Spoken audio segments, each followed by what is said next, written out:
Hello YouTuber family, તમારું સ્વાગત છે મારા બ્લોગમાં। તો આજે બનાવીશું ફરાળી ચવાણું, એટલે કે ફરાળમાં ખાઈ શકાય એ રીતનું ચવાણું બનાવીશું। તો ફરાળમાં શું વસ્તુનો આપણે ઉપયોગ કરવાનો છે?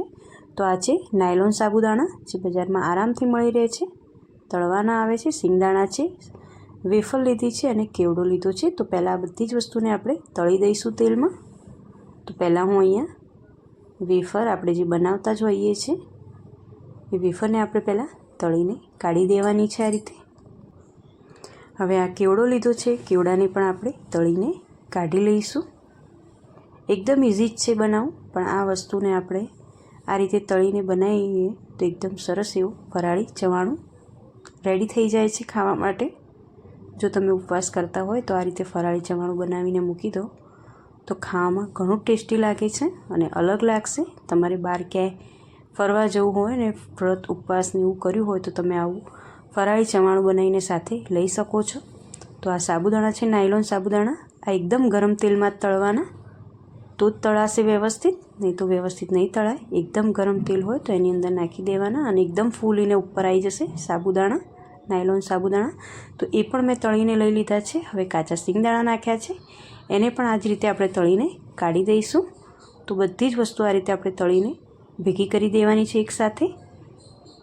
તો બધું જ એક વાસણમાં મેં ભેગું કરી દીધું છે ને આ રીતે આપણે હલાવી દઈશું। તો હવે આનો આપણે મસાલો બનાવીશું। તો આપણે થોડીક ખાંડ લઈશું મિક્સરના નાના જારમાં। તો 1 ચમચી જેટલી મેં મિક્સરમાં ખાંડ લીધી છે। જો દળેલી ખાંડ હોય તો તમે એનો ઉપયોગ કરી શકો છો।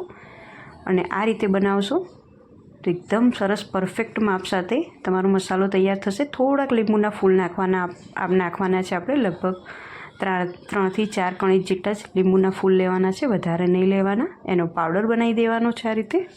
અને એક વાસણમાં, એક વાડકીમાં મેં કાઢી લીધો છે પાવડર, એની અંદર સંચળ નાખ્યું છે, એટલે કે સેંધા નમક નાખ્યું છે, થોડું ધાણા જીરું પાવડર, આપણે બધો જ મસાલો એકસાથે કરીએ છીએ, થોડું લાલ મરચું પાવડર,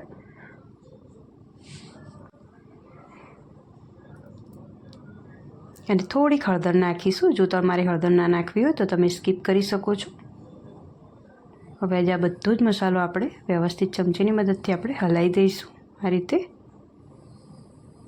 આ રીતે તમે મસાલો બનાવશો એટલે પરફેક્ટ મસાલો બનશે, કંઈ વધારે ઓછું નહીં પડે મસાલામાં।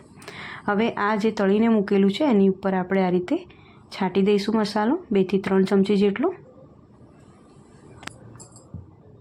અને આ રીતે મસાલો નાખીને આપણે વ્યવસ્થિત હલાવી દઈશું, આપણે બરાબર એને હલાવી દઈશું, એટલે બધી જ જગ્યાએ મસાલો વ્યવસ્થિત લાગી જાય ચવાણાની અંદર।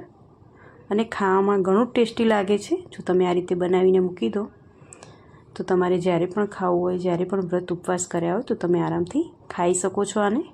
તમને જો આ ફરાળી કેવડાની ચવાણાની રેસીપી ગમી હોય તો મને લાઇક, શેર અને સબસ્ક્રાઈબ કરજો। અને તમે પણ આ રીતે જ બનાવતા હોય તો મને કોમેન્ટમાં કહેજો। તો ચલો મળીએ એક નવા વિડીયોમાં, ત્યાં સુધી આવજો, જય શ્રી કૃષ્ણ।